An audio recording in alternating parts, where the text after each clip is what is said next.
నమస్తే, నేను మధు. ఈ మధ్య కాలంలో లోకేష్ గారు ఢిల్లీ బాట పట్టడం నేర్చారు. అయితే ఇప్పుడు మళ్ళీ ఢిల్లీకి వెళ్తున్నారు. అసలు ఎందుకు వెళ్తున్నారు? మరి ఢిల్లీకి వెళ్ళిన లోకేష్ గారు అక్కడ అమిత్ షాను కలవబోతున్నట్టు కొన్ని వార్తలు అయితే వైరల్ అవుతున్నాయి. మరి ఈ వార్తలో నిజం ఎంతుంది? అమిత్ షాను కలవడానికి గల కారణాలేంటి? ఈ రోజు మనం తెలుసుకుందాం.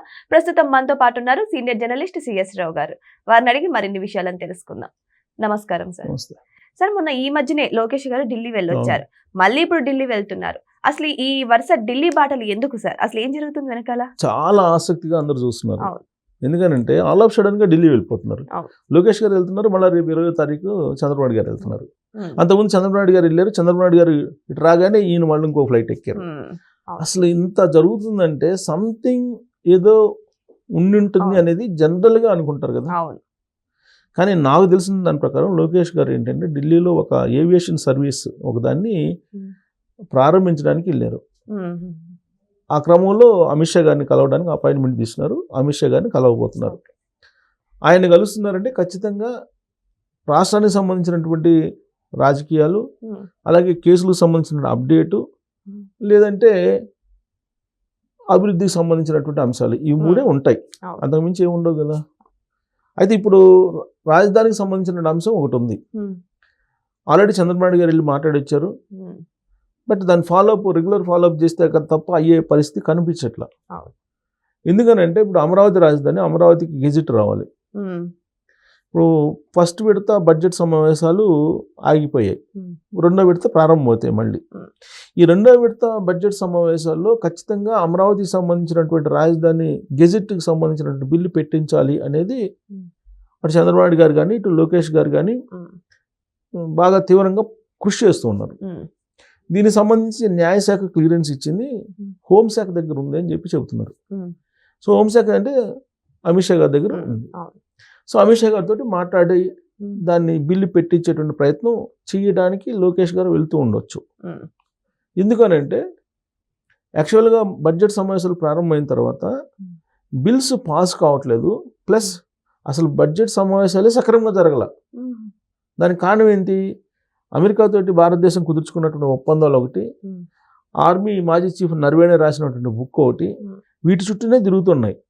ప్రతిపక్షాలు హౌస్ని స్టాల్ చేస్తున్నాయి. దాంతో హౌస్ వాయిదా పడుతూ వస్తుంది.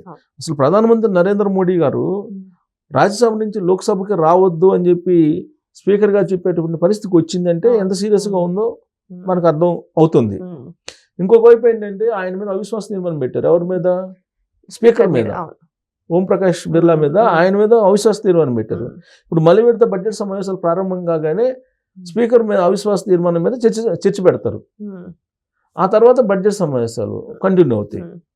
అంటే ఈ మొత్తం డిలేలో, ఈ మొత్తం ప్రాసెస్లో ఒకవేళ మిస్ అవుతుందేమో, అమరావతి రాజధానికి సంబంధించినటువంటి గెజిట్ బిల్లు మిస్ అవుతుందేమో అని ప్రయారిటీ లిస్ట్లో పెట్టించడానికి బిల్స్ అనేకం ఉన్నాయి. ఆల్రెడీ నిన్న రిజిజు చెప్పారు, కేంద్ర పార్లమెంటరీ వ్యవహారాల శాఖ మంత్రి రిజిజు చెప్పారు, అనేకమైనటువంటి బిల్లులు ఉన్నాయి, ఆ బిల్లులు పాస్ చేయాలి మేము, మీరేమో పార్లమెంట్ని సక్రమంగా జరగకుండా చేస్తున్నారు అని చెప్తూ ఆయన ఒక మాట అన్నారు. ఇది ఇంపార్టెంట్, నోట్ చేసుకోవాల్సినటువంటి పాయింట్. ఇది ఒక కీలకమైనటువంటి బిల్లుని మేము పెట్టబోతున్నాము ఈ మళ్ళీ విడత బడ్జెట్ సమావేశాల్లో అని చెప్పి అన్నారు. అది క్లియర్గా చెప్పారు ఆయన. ఒక కీలకమైనటువంటి బిల్లుని మేము పెట్టబోతున్నాము, ఇది భారతదేశ ప్రజలందరికీ సంబంధించింది అని కూడా చెప్పారు. ఏమై ఉండొచ్చు సార్ అది? దాని మీద ఇప్పుడు అందరూ చర్చించుకుంటారు, ఏం బిల్లు, కీలకమైన బిల్లు అంటున్నారు, పార్లమెంటరీ వ్యవహారాల శాఖ మంత్రి అంటున్నారు. మళ్ళీ దాని సీక్రెట్ కొంచెం లీక్ లేకుండా కూడా అని కూడా చెప్పారు. మళ్ళీ అది పార్లమెంట్లో పెట్టినప్పుడే తెలుస్తుంది, అది లీక్ ఎక్కడ కాదు, అంత ఇంపార్టెంట్ బిల్లు ఉందని చెప్పి చెప్పాడు ఆయన. బహుశా ఆ ఇంపార్టెంట్ బిల్లు గురించి చర్చించడానికే చంద్రబాబు నాయుడు గారు, లోకేష్ గారు పదే వెళ్తున్నారు అని నాకు ఒక సీనియర్ జర్నలిస్ట్గా అనిపిస్తుంది, నాట్ ఇన్ఫర్మేషన్, అనిపిస్తుంది ఏదో సంథింగ్ ఇంపార్టెంట్ అని, బాగా ఇంపార్టెంట్ అంటే ఏమున్నాయి నా దృష్టిలో ఉన్నాయి, నేను చెప్తా. ఒకటి, 500 రూపాయల నోట్లు రద్దు చేయాలనేది చాలా కాలంగా చంద్రబాబు నాయుడు గారు ఆ నీతి ఆయోగ్ చెప్తూ వచ్చారు. కానీ ఇప్పటి వరకు 500 రూపాయల నోటు ఇదిగో రద్దు చేస్తున్నారు, అదిగో రద్దు చేస్తున్నారు అని చెప్పి న్యూస్ తప్ప ఇప్పటి వరకు లేదు. రీసెంట్గా నిన్నగాక మొన్న ఒక ఆర్టికల్ వచ్చింది, 40 లక్షల కోట్ల రూపాయల కరెన్సీ మార్కెట్లో తిరుగుతుంది అని. అంటే యాక్చువల్గా అంత తిరగడానికి లేదని. ఎందుకు మనకి యూపీఐ పేమెంట్స్ వచ్చినాయి కదా, డిజిటల్ పేమెంట్స్ వచ్చినప్పుడు కరెన్సీ తగ్గాలి. కానీ కరెన్సీ పెరుగుతుంది. ఎక్కడి నుంచి పెరుగుతుంది, ఎక్కడి నుంచి వస్తుంది ఇదంతా అనేది ఒక పాయింట్. యాక్చువల్గా అంతకుముందు నోట్ల రద్దు ఎందుకు పెట్టారు? ఉగ్రవాదుల్ని కట్టడి చేయడానికి పెట్టారు. పాకిస్తాన్ నుంచి మన రూపీని, నకిలీ రూపీస్ని వాళ్ళు డంప్ చేస్తున్నారు. దాంతో నకిలీ నోట్స్ ఎక్కువైపోయాయి. ఈ మధ్యకాలంలో మీరు చూస్తే 500 రూపాయల నోట్లు నకిలీ వస్తున్నాయి. తెలుసుకోలేకపోతున్నాం. సో కాబట్టి పైగా తెలుగు రాష్ట్రాల్లో, మిగతా భారతదేశం మొత్తం మీద తెలుగు రాష్ట్రాల్లో ఉండేటువంటి ఏటీఎంల్లో పర్ డే లెక్క ప్రకారం మిగతా రాష్ట్రాల కన్నా ఈ తెలుగు రాష్ట్రాల్లో ఎక్కువ డ్రా అవుతున్నాయి డబ్బులు. సో ఇది ఒక పాయింట్ అయి ఉండొచ్చు. తర్వాత సెకండ్ పాయింట్ వచ్చేసి రాజధానికి సంబంధించి దేశ రెండో రాజధాని అనేటువంటిది ఒక చర్చ చాలా కాలంగా నడుస్తుంది. అలాగే బీజేపీ మేనిఫెస్టోలో ఉంది, రాజ్యాంగంలో అంబేద్కర్ గారు కూడా పెట్టారు. ఈ రెండో రాజధాని అనేది అనౌన్స్ చేసేదానికి అవకాశం ఉంది. అది ఎక్కడ అనౌన్స్ చేస్తారు అని అంటే, చంద్రబాబు నాయుడు గారు, లోకేష్ గారు పదే పదే ఢిల్లీ వెళ్తున్నారంటే ఎక్కడ అనౌన్స్ చేస్తారు అనేది మనకి చూచాయిగా ఒక క్లారిటీ వస్తుంది. అమరావతి రాజధాని, దేశ రెండో రాజధాని అని చెప్పి అనౌన్స్ చేసే అవకాశం ఉందా అనేది ఒకటి వినిపిస్తుంది. లేదంటే ఇన్నిసార్లు పిలిచి మాట్లాడటం ఉండదు. ఎలాగో రాజధాని గెజిట్ ఇవ్వాలి, దాన్ని రెండో రాజధానిగా కూడా దాంట్లో పెట్టేసి అనౌన్స్ చేయబోతున్నారా అనేది ఒకటి ఇంపార్టెంట్. అందుకన్నా ఇంపార్టెంట్ ఇప్పుడు ఏమున్నాయి భారతదేశంలో? ఇప్పుడు కేంద్ర ప్రభుత్వానికి కానీ రాష్ట్ర ప్రభుత్వానికి కానీ ఏముంటాయి? అందుకన్నా ఇంపార్టెంట్ ఏమున్నాయి? ఈ రెండు. సరే, జమిలీ ఎన్నికలు, ఇవన్నీ జమిలీ ఎన్నికలకు సంబంధించినటువంటి చర్చ, ఇవన్నీ ఆల్రెడీ మాజీ రాష్ట్రపతి కోవింద్ గారు ఇచ్చినటువంటి రిపోర్ట్ ప్రకారం న్యాయశాఖ పరిశీలిస్తుంది. అది డ్యూ కోర్స్లో బహుశా నేను అనుకుంటే ఈ పార్లమెంట్ సమావేశాల్లో వచ్చింది అనుకోండి, ఆ బిల్లు కూడా రావచ్చు. జమిలీ ఎన్నికలకు సంబంధించి ఒక క్లారిటీ ఇచ్చేస్తే, ఇప్పుడు 27 నాటికి జనగణన చేసేసి 20 నెక్స్ట్ దాని కంటిన్యూషన్లో నియోజకవర్గాల పునర్విభజన చేసేసి 2029కి జమిలీ ఎన్నికలకు వెళ్తారనేది ఒకటి. ఈ మధ్య రేవంత్ రెడ్డి గారు కూడా చెప్పారు ఢిల్లీ నుంచి, 29లోనే ఎలక్షన్స్ ఉంటాయి, జమిలీ ఎలక్షన్స్ ఉంటాయి అని చెప్పి. బహుశా ఆ బిల్లు కూడా అయి ఉండొచ్చు. అది అందరికీ నోటెడ్ బిల్లు కదా, అది చర్చకు పెట్టేటువంటి బిల్లు. సో అంత సీక్రెట్గా ఉండేటువంటి బిల్లు ఇంతకు మించి ఏముంటుంది? ఈ 3 బిల్లులు సంబంధించి ఏదో ఒకటి అయి ఉండాలి. ఇది కాకుండా ఇంకా బహుశా రిజర్వేషన్ సంబంధించి ఎవరైనా పెడతారా? ఇప్పుడు రిజర్వేషన్కి సంబంధించి ఇంతకుముందు అగ్రవర్ణ పేదలకు 10% రిజర్వేషన్లు ఇచ్చేశారు. మతపరమైనటువంటి రిజర్వేషన్లు ఇస్తూ కొన్ని రాష్ట్ర ప్రభుత్వాలు నిర్ణయం తీసుకున్నాయి, ఈవెన్ తెలంగాణ రాష్ట్రం కూడా.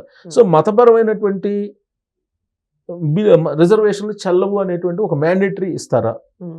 అదొకటి. 4వది.